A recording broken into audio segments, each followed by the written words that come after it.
Avant de dire ce qu'elle nous dit, j'aimerais dire aux professionnels qui sont sur le terrain, aux associatifs qui participent de ce grand mouvement de l'humanitude, que leur humanité est plus nécessaire que jamais, et toute la considération, bien sûr, qu'on a pour leur travail, qui n'est pas qu'un travail, c'est quasiment un engagement éthique au quotidien.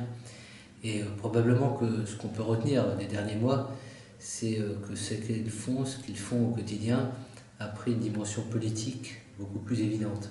Les gens ont découvert qu'il y avait des lieux, quelquefois insoupçonnés, où des professionnels, mais aussi des familles, des résidents, bref, toute cette communauté qui est une communauté très riche de talents et de compétences, savaient que la relation de vie était quelque chose d'essentiel. D'un projet de vie, ça se construisait, ça se défendait.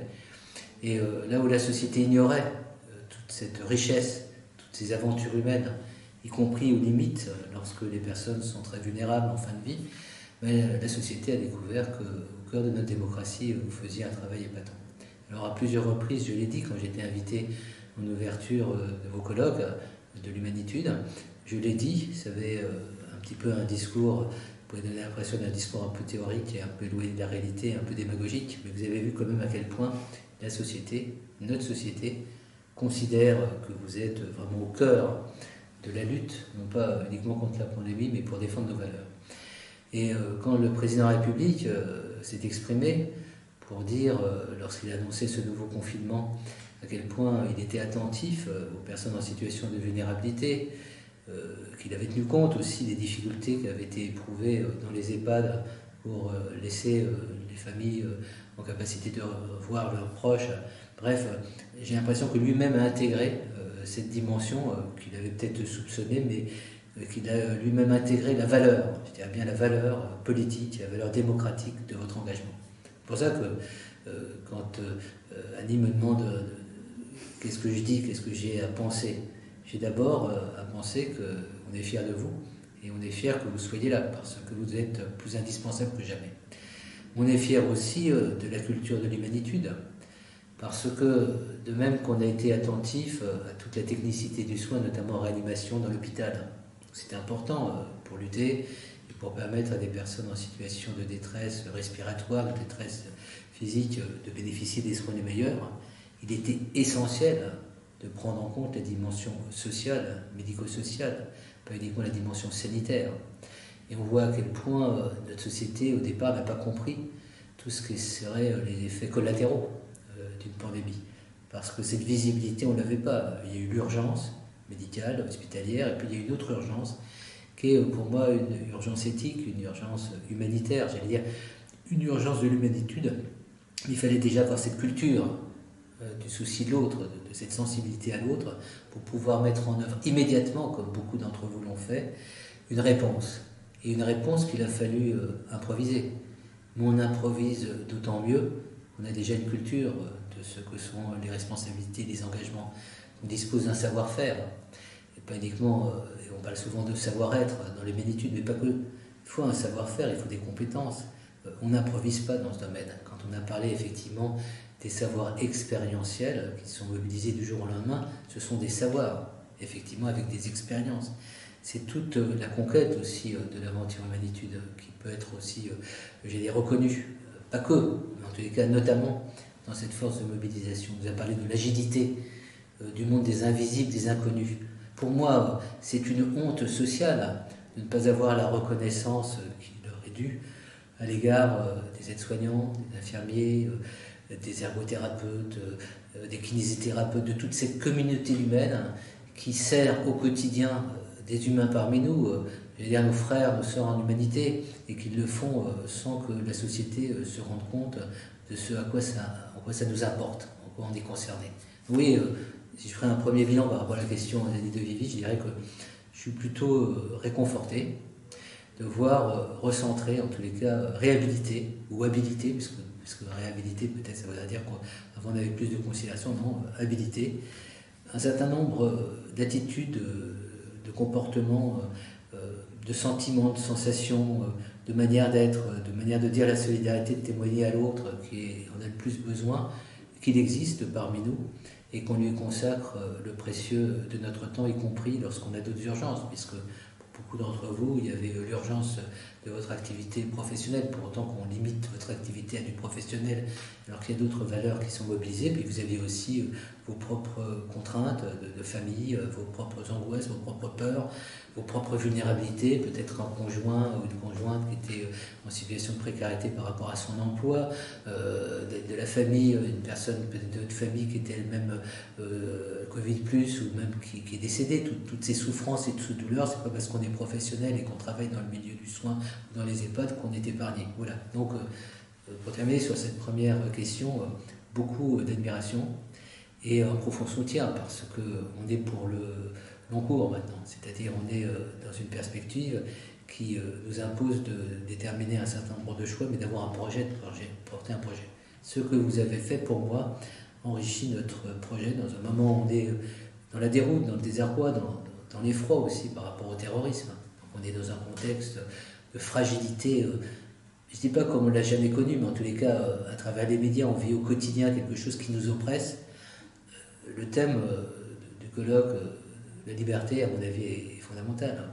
C'est-à-dire comment, malgré toutes ces contraintes, retrouver un espace de liberté, un espace de créativité, un espace qui nous permette d'avancer dans ce que l'on est et d'aboutir dans ce qu'on considère être le juste soin, par exemple, ou la juste présence à l'autre. Donc, comment reconquérir de la liberté alors que l'on est accablé par ceux qui en veulent à notre liberté, précisément, à notre démocratie, qu'on est accablé aussi par les menaces d'une pandémie, d'un virus, qui d'une certaine manière nous entrave aussi dans notre liberté. On ne sait pas ce que demain sera.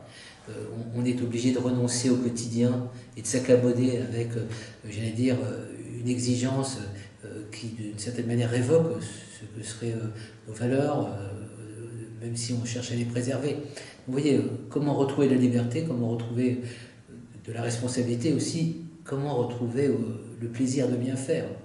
Parce que ce que vous devez prendre en compte, c'est ce que vous avez fait, c'était non seulement bien, mais ça a été remarquable, c'était exemplaire, on l'a applaudi. Donc vous voyez comment, dans ces moments d'incertitude, de vulnérabilité pour chacun, et on est tous vulnérables et d'une multiples manières, pour soi, pour les autres, par rapport à la société, comment, à travers la liberté, retrouver une certaine forme d'initiative. C'est-à-dire de dire, certes, on est obligé de choisir, tout n'est pas possible, on est obligé d'arbitrer, c'est là où l'éthique est importante, entre ce qui est possible et ce qui n'est pas, comment on va préférer quelque chose plutôt qu'autre chose, mais au cœur de notre exigence éthique, il y a la liberté. Vous voyez, très récemment, avec Fabrice Zil, quelques membres de notre équipe, à l'Espace éthique d'Île-de-France, on est allé dans un EHPAD à Levallois, et les responsables de l'EHPAD, avec les équipes, nous parlaient de discussions qu'ils avaient eues avec le Conseil de la vie sociale pour déterminer leur attitude face à ce confinement, face à cette nouvelle forme, à ce nouvel épisode du Covid dont on ne sait quelle sera l'issue. Et puis, nous discuter avec des résidents, ils nous dit qu'ils préféraient, par exemple, maintenir la vie relationnelle dans l'établissement, ne pas être confinés dans leur chambre, ne pas prendre le repas isolé, c'est-à-dire préserver ce qui leur paraît le plus essentiel, une communauté humaine, avec la possibilité de discuter, ne serait-ce que de la gravité de la situation, de pouvoir être pris en compte, non pas comme quelqu'un qu'on protège ou qu'on surprotège, mais comme un acteur, et reconnu dans son autonomie et dans sa capacité de décider, y compris qu'il assume le risque d'une contamination. Ça m'a beaucoup frappé, parce que ce n'était pas uniquement des paroles légères, des paroles qui sont des paroles de personnes pour lesquelles le Covid-19, ça peut être la condamnation à mort. Donc oui, l'exigence de parole, par exemple, en termes de liberté, puisque le colloque est consacré à la liberté, il faut avoir le courage de la parole, oser la parole. On a besoin de mettre de la parole pour qu'il y ait du sens. Et on a besoin de partager de la parole. Ce n'est pas la solitude d'une pensée de philosophe comme André Comte-Sponville qui dit qu'on aurait dû sacrifier les personnes les plus vulnérables pour sauver les plus jeunes et notre économie. Ça n'a pas de sens, parce que si une valeur n'est pas, si une société n'est pas construite au niveau de valeur, elle ne survivra pas de toutes les manières. Donc vous voyez à quel point aujourd'hui la question de la liberté est importante. Ce n'est pas uniquement nos libertés en général, c'est la liberté de chacun, mais avec un élément à prendre en compte, qui est la question de la responsabilité. Vous n'avez pas de liberté sans responsabilité. Et vous, votre responsabilité, elle est compliquée, parce que quand je dis, effectivement, un résident va vous dire « je suis prêt à », d'abord, il risque aussi de faire prendre des risques à d'autres résidents qui, eux, ne sont pas prêts à, d'une certaine manière. Et vous avez aussi une responsabilité à la fois vis-à-vis d'une personne, vis-à-vis de l'ensemble des personnes, vis-à-vis d'une communauté, celle que vous êtes, avec des règles et avec des principes d'action, avec également des prescriptions, des recommandations, des lignes de conduite. Ouais. La question, c'est une question éthique, comment, alors qu'il y a tant d'éléments qui peuvent être contradictoires, tant de dilemmes, comment arbitrer de manière juste? Et de manière juste, c'est-à-dire de manière recevable, pour que vous ne contentiez pas de dire à la personne que c'est interdit, on ne le fera pas, vous resterez dans votre chambre, pour qu'elle puisse adhérer à un projet, qu'elle comprenne que même si on ne respecte pas ce qui est, entre guillemets, son libre choix, pour des raisons qu'on peut lui expliquer, parce qu'elle est dans un établissement, il y a un intérêt collectif à prendre en compte, la responsabiliser. C'est-à-dire lui dire qu'elle est partie prenante et que c'est ensemble qu'on lutte. C'est ce que disait le président de la République. Cette notion d'ensemble, pour vous, il n'y a pas besoin que ce soit le président de la République qui vous dise ce qu'elle signifie. Cette cohésion, cette cohérence, ces valeurs partagées, vous savez que tout ça vous est indispensable, sans quoi vous ne pouvez rien faire. Donc voilà, la question de la liberté est importante, celle qui est traitée autour de ce colloque. La question de la responsabilité est importante, à la fois vis-à-vis de soi-même, au niveau de sa propre conscience, vis-à-vis de l'autre, dans sa singularité, c'est l'altérité, vis-à-vis des autres en général, mais aussi vis-à-vis d'une société. Il y a besoin de savoir ce qui se passe dans ces EHPAD, puisque maintenant, ce n'est pas des EHPAD éloignés, c'est des EHPAD qui sont maintenant au cœur de notre démocratie. Ce qui se passe dans ces EHPAD est respectueux des valeurs de notre démocratie, et que les personnes vulnérables, on est tous vulnérables, mais peut-être plus vulnérables que d'autres, notamment vulnérables par rapport au fait qu'elles n'ont plus toutes les capacités de vigilance, de discernement que pour avoir une personne en bonne santé. Bien, toutes ces personnes sont quand même des gens qui sont, j'allais dire, accompagnés dans leur existence avec bienveillance et avec un projet. Ce qui m'a beaucoup frappé, puisque c'est la thématique de la liberté, qui est la thématique du colloque, dans tous les travaux que l'espace éthique a fait. On n'est pas les seuls à avoir fait un travail important, mais vous regarderez les travaux sur l'espace éthique, sur le site de l'espace éthique de la région Île-de-France, on a associé énormément de personnes, d'acteurs, au niveau national, pas dans une perspective uniquement régionale. Ce qui m'a beaucoup frappé, et ce qu'on a vu aussi quand on est allé dans des EHPAD, pas que dans des EHPAD, on est allé aussi dans des établissements qui accueillent des personnes en situation de handicap physique, mental, on est allé aussi dans des centres anticancéreux. Bref, on a fait la tournée un peu des lieux, pour nous les plus sensibles, où quelque chose s'était passé d'important, peut-être même de définitif au moment du premier confinement. Donc on a partagé ces retours d'expérience. Ce qui m'a beaucoup frappé dans les EHPAD, c'est la situation des personnes atteintes de maladies neurocognitives comme la maladie d'Alzheimer, avec des dilemmes profonds, puisque c'était des personnes d'abord qui avaient des difficultés à admettre que l'interlocutrice ou l'interlocuteur soit masqué. Ça a complexifié pour des personnes qui ont besoin de s'accrocher à quelque chose, à un visage. Donc, le masque, même s'il y a eu des réponses innovantes avec des masques transparents, en tous les cas, cette question de l'altérité à travers la question du visage, cette question de la distanciation, de ne plus pouvoir toucher, enfin, des questions très physiques, très anthropologiques, mais vous les connaissez mieux que moi parce que vous les vivez au quotidien, mais aussi la déambulation de ces personnes. Et donc il y a eu, et c'est très important de prendre en compte certaines structures qui ne pouvaient pas se permettre de laisser des personnes déambuler parce qu'il n'y avait pas le personnel requis pour sauvegarder l'intérêt d'autres résidents.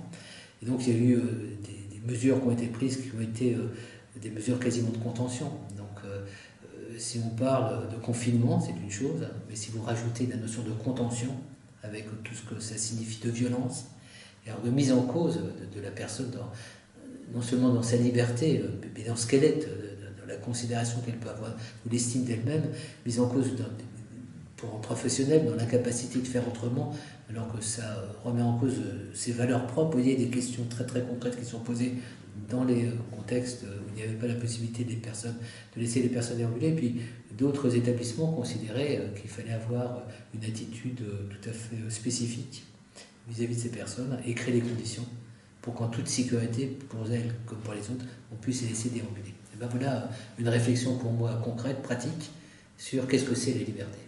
Et comment on considère que c'est un enjeu supérieur, mais qu'il faut peut-être conditionner à un moment donné, relativiser par des règles qui s'imposent parce qu'on a une responsabilité aussi pour tous. Vous voyez les dilemmes auxquels on est confronté. Alors je ne dis pas que c'est la réflexion éthique qui va apporter des réponses, mais le dialogue Et le fait d'identifier les questions dans ce qu'elles signifient, c'est-à-dire aller au fond des questions, prendre le temps de l'éthique, y compris lorsque d'autres urgences sont impératives, voilà quelque chose qui me semble tout à fait important à prendre en compte d'un point de vue pratique par rapport aux semaines, aux mois qu'on va vivre. Deuxième point, j'évoquais les personnes qui sont atteintes de maladies neurocognitives comme la maladie d'Alzheimer. La liberté, par exemple, des familles. Voilà une question qui est importante.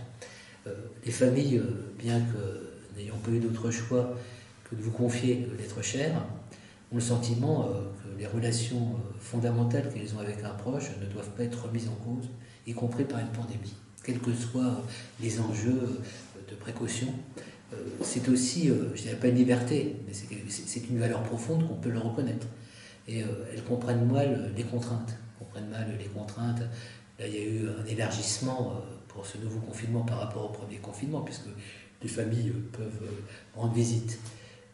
Ça pose un problème difficile pour les établissements qui n'ont pas assez de personnel, de collaborateurs, de collaboratrices, pour accompagner les familles aussi, parce qu'il y a aussi tout un accompagnement psychologique des familles, puisque la relation n'est pas aussi simple. Et puis quelquefois, elles voient l'être cher qui est un peu décompensé ou beaucoup décompensé, donc l'environnement est quelque chose d'important, le soutien psychologique est important pour ces familles. Donc c'est une contrainte lourde, c'est pas tout dire on ouvre les EHPAD, c'est avec quels moyens pour le faire. Mais néanmoins, les familles peuvent venir, elles pensent par amour, le devoir par exemple de toucher l'autre, de l'embrasser.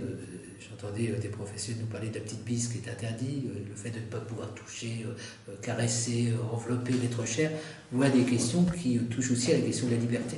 C'est-à-dire, est-ce qu'il y a des droits, j'allais dire, que même s'il y a un intérêt général qui prévaut, des droits qu'on doit, j'allais dire, reconnaître, comme j'allais dire, d'une manière inconditionnelle, je dis d'une manière un peu à la droite, mais c'est ça.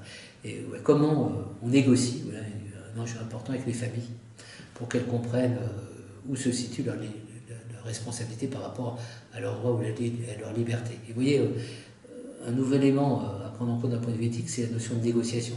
C'est-à-dire, on ne peut pas être impérieux et systématique. On aura une approche au cas par cas. Je le sais très bien, si une famille vient de très très loin, vous la laisserez probablement plus longtemps avec l'être cher. Une famille qui est à côté, qui vient régulièrement. Donc cette faculté d'appréciation, pour moi, elle est fondamentale. Vous devez comprendre que vous n'êtes recevable d'un point de vue éthique que si on peut vous faire confiance dans cette dimension de liberté intérieure, de l'arbitrage. Mais dans un établissement comme un EHPAD, votre arbitrage il doit être concerté. C'est pas uniquement vos convictions. Et donc, je pense que pour qu'on privilégie ce qui est l'essentiel de la liberté, l'essentiel des valeurs de dignité, de respect, il faut qu'il y ait de la parole, je l'ai dit tout à l'heure, qu'il y ait de la concertation, qu'il y ait de l'argumentation, et qu'il y ait de la proportionnalité et de la justification dans chaque choix. C'est-à-dire que la boîte à outils de l'éthique devrait vous permettre d'abord de faire confiance en la parole de l'autre ou en l'observation de l'autre, ne jamais décider seul, de décider avec les personnes concernées et ensemble, avec les personnes concernées, c'est-à-dire les résidents, leur famille, donc créer les conditions pour qu'il y ait concertation avant la décision, et puis ensuite dégager des lignes directrices qui ne vont pas être revues constamment, mais des lignes directrices qui soient les lignes générales avec une faculté d'adaptation au cas par cas en fonction des circonstances. Si une personne évolue malheureusement vers la fin de vie, vous aurez des attitudes, vous aurez des réactions, mais vous aurez surtout des décisions à prendre qui seront peut-être plus soucieuses de maintenir une relation forte entre la famille et cette personne. Bref, vous dérogerez peut-être aux règles qui sont les plus strictes qui sont imposées. Ce qui est assez intéressant quand vous regardez les retours d'expérience, là où ça s'est mieux passé, c'est lorsque des professionnels ont su mettre en parenthèse certaines obligations, notamment certaines prescriptions qui leur semblaient injustifiées par rapport à la situation. Vous avez ce pouvoir, à mon avis, de dérogation, s'il est justifié, s'il est argumenté. C'est-à-dire que vous avez la règle générale. J'ai discuté hier avec l'ancien président du comité consultatif national d'éthique, Didier Sigard. Et on parlait, dans une situation de pandémie, de la question d'exception, dans les traitements, dans la recherche. Et j'évoquais avec lui l'avis 63 du comité consultatif national d'éthique, arrêt de vie, fin de vie, euthanasie, où on nous parle de l'exception d'euthanasie. Et Didier Sicard est un médecin, c'est aussi un homme de morale, un homme de pensée très très exigeant, et on convergeait sur le même sentiment. Il doit y avoir une règle. La règle doit être une règle fondée, argumentée, stricte. Mais ensuite, il faut reconnaître une faculté d'appréciation et une capacité, dans un contexte exceptionnel, à prendre des décisions qui par nature sont exceptionnelles. Voilà par exemple une liberté qui a l'air un peu paradoxale, mais qui renvoie à votre responsabilité de professionnel. Vous serez les unes et les autres crédibles, quand d'abord vous serez au mieux au niveau de vos compétences pour répondre aux enjeux, mais également au mieux au niveau de la concertation pour délibérer ensemble, arbitrer ensemble des justes choix, avec cette faculté au cas par cas, en fonction d'un contexte donné qui peut être évolutif, de prendre la décision la plus juste, la plus justifiée, la plus à la hauteur de ce que la personne attend de vous, ce que vous attendez de votre métier, ce que la société espérait pour elle si chacun d'entre nous était confronté à ces situations. Je ne sais pas si j'ai tenu le propos qui convenait. Si j'étais avec vous sur le terrain, j'aurais un discours peut-être moins entier, plus subtil, plus nuancé. Et on discuterait ensemble, vous m'éclaireriez comme on est éclairé, nous qui faisons l'éthique, quand on va sur le terrain. On se nourrit, on s'enrichit de votre expérience. Mais retenez quand même un point important. Moi, quand j'interviens dans le domaine de l'éthique, j'interviens avec un certain sérieux, c'est-à-dire j'ai l'impression que j'ai acquis, d'un point de vue théorique, certaines compétences qui m'autorisent à prendre des positions, quelquefois publiques, quelquefois même surprenantes. Je ne sais pas si vous avez suivi, quand le chef de l'État on abordait la fin du premier confinement, et donc il envisageait un confinement des personnes âgées. J'étais intervenu notamment dans le journal de France 2 pour dire qu'une personne n'est pas réductible à son âge, et que derrière le grand âge, et vous le voyez au quotidien, les personnes qui sont encore très autonomes, très actives dans la cité, qui ont des interrelations extraordinaires, y compris avec leur famille. Bref, on ne pouvait pas réduire les personnes d'un âge de la même manière. On ne peut pas catégoriser les jeunes en disant tous les jeunes sont des indifférents à la cause commune, alors que dans vos EHPAD et dans les services de réanimation, vous avez aussi des jeunes extraordinaires. Mais je suis contre les systématismes et les catégories. Et j'en reviens à un propos conclusif. J'ai répondu à la demande d'Annie Vivi, une amie, et une personne que j'admire dans son investissement avec l'équipe de l'Humanitude, parce que c'était pas si simple d'être un peu à contre-courant depuis des années. On voit, et je l'ai dit d'une manière quand même assez évidente à travers mon propos, que cette culture de l'Humanitude, elle démontre son efficacité, j'allais dire sa légitimité dans le contexte présent, puisque c'est ceux qui ont acquis ces compétences dans un domaine aussi compliqué que la relation à l'autre et à l'autre en situation de vulnérabilité sont plus au rendez-vous que celles malheureusement qui sont plus dans la technicité et d'une certaine manière dans la capacité de comprendre la subtilité de gestes, d'attitudes, de regards dans les moments les plus importants, comme ce qu'on vit aujourd'hui avec cette crise générale qui envahit tout l'espace public. Alors, je voulais juste vous dire, en conclusion, la liberté, ça s'apprend aussi. C'est-à-dire qu'un exercice de professionnel comme le vôtre est un exercice qui, d'une certaine manière, vous permet d'acquérir une sagesse de ce qu'est la liberté. Pourquoi ? Beaucoup des personnes dans les EHPAD arrivent très tardivement, elles sont très âgées, 85 ans en moyenne, elles vont y vivre peut-être un temps assez court, et donc on a le sentiment que leur liberté ou leur espace de possible, leur espace de vie est très très limitatif. Alors que vous évertuez au quotidien, vous inventez des espaces de vie, des espaces de relation, du possible, là où la société pense que c'est même plus concevable. C'est ça pour moi la culture de la liberté, c'est la culture d'une exigence contre la fatalité.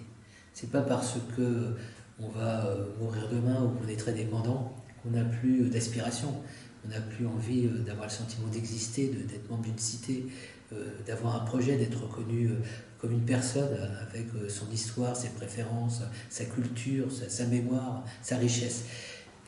Vous l'avez compris mieux que moi, c'est-à-dire vous savez que même une personne emmurée dans la maladie d'Alzheimer est une personne qui a existé et qui peut-être vit une expérience dont on ignore de quelle manière véritablement la partager, mais qui est respectable dans sa dignité, sans qu'on puisse même la discuter. Et l'approche que je vois de l'humanitude nous permet quelquefois aussi de trouver les interstices pour entrer en relation, en tous les cas en compréhension et en affection, en humanitude avec l'autre.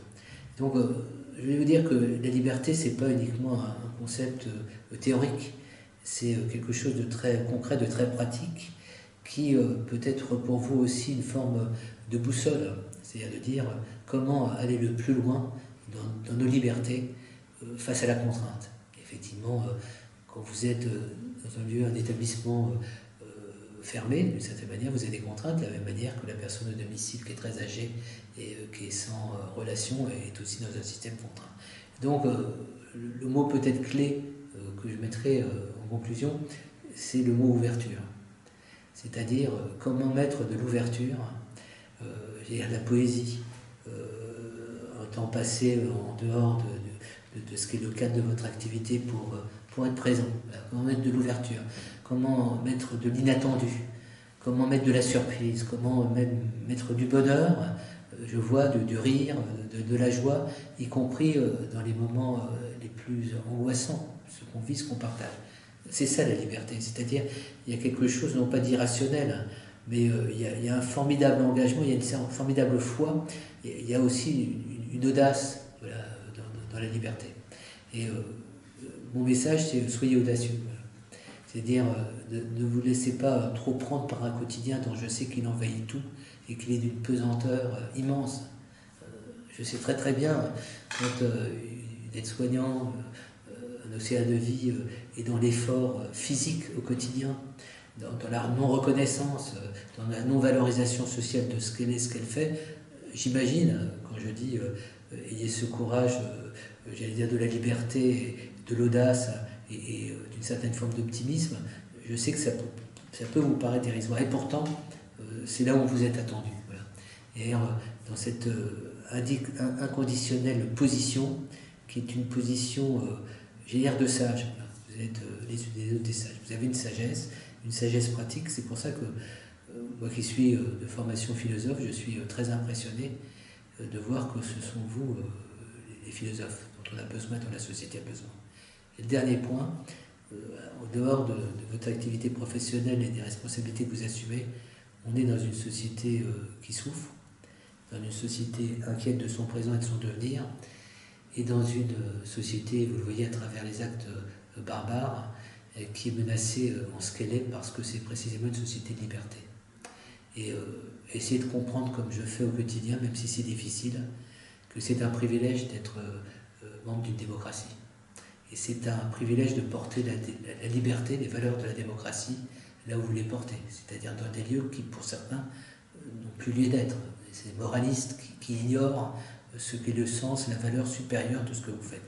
On reconquiert notre dignité, on reconquiert notre démocratie à travers des personnes sur le front, comme vous, qui résistent là où le combat au nom de nos valeurs est le plus important.